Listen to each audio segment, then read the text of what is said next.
उपासाला तुम्ही एकच एक लाडू खाता का? आज मी तुम्हाला राजगिऱ्याचे लाडू करून दाखवणार आहे. राजगिऱ्यामध्ये भरपूर प्रमाणामध्ये प्रथिने असते, लोह असते, व्हिटॅमिन ई, मॅग्नेशियम आणि कॅल्शियम. फायबरसुद्धा जास्त प्रमाणामध्ये असते आणि हाडेसुद्धा आपले मजबूत राहतात. म्हणून राजगिऱ्याचा लाडू आपण करून खायचा.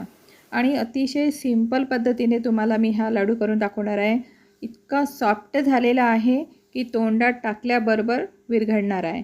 चला मग कशाला वेळ करायचा, आता मी तुम्हाला रेसिपी सांगणार आहे.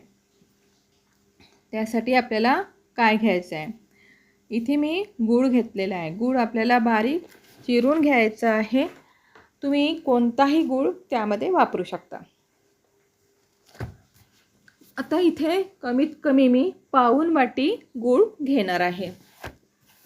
आता त्याच्यासाठी राजगिऱ्याचा आटा हा आपल्याला बाजारामध्ये सहज मिळतो. कढईमध्ये आपल्याला तूप टाकायचं आहे आणि त्यामध्ये मी 1 वाटी राजगिरा पीठ वापरलेला आहे.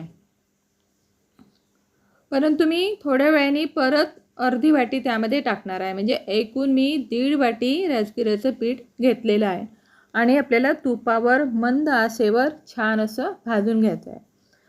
एकदम आपल्याला तूप टाकायचं नाही, थोडं थोडं तूप टाकायचं आहे. परत मी त्यामध्ये तूप टाकलेलं आहे आणि आपल्याला लालसर असं छान भाजून घ्यायचं आहे. आता त्यामध्येच आपल्याला ड्रायफ्रूटसुद्धा टाकायचे आहे. इथे मी काजू आणि बदाम त्यामध्येच टाकलेले आहे. म्हणजे काय होते, पीठ भाजताच आपल्याला ड्रायफ्रूटसुद्धा त्यामध्ये भाजले जातात. वेगळं भाजण्याची काही आवश्यकता नाही. बघा, राजगिरासुद्धा मस्त भाजलेला आहे. आणि कसं ओळखायचं, थोडंसं चिमटीत घ्यायचं, तो रवाळ झाला की समजायचं आपला राजगिरा छान भाजलेला आहे. पण कमी आचेवरच आपल्याला हा पीठ भाजून घ्यायचा आहे.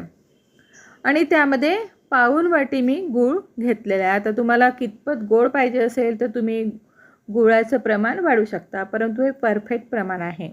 आणि गॅस मात्र आपल्याला बंद करून घ्यायचा, नंतरच गूळ टाकायचा. आणि आता त्यावर झाकण ठेवून द्यायचं 5 ते 10 मिनिट. थोडंसं थंड झालं, कोमट वाटलं की मग काय करायचं, मिक्सरच्या पॉटमध्ये टाकायचं आणि आपल्याला बारीक करून घ्यायचं आहे. आणि एका प्लेटमध्ये आपल्याला काढून घ्यायचं आहे. उरलेलं जे होतं ते सुद्धा मी परत मिक्सरच्या पॉटमध्ये टाकून बारीक केलेलं आहे.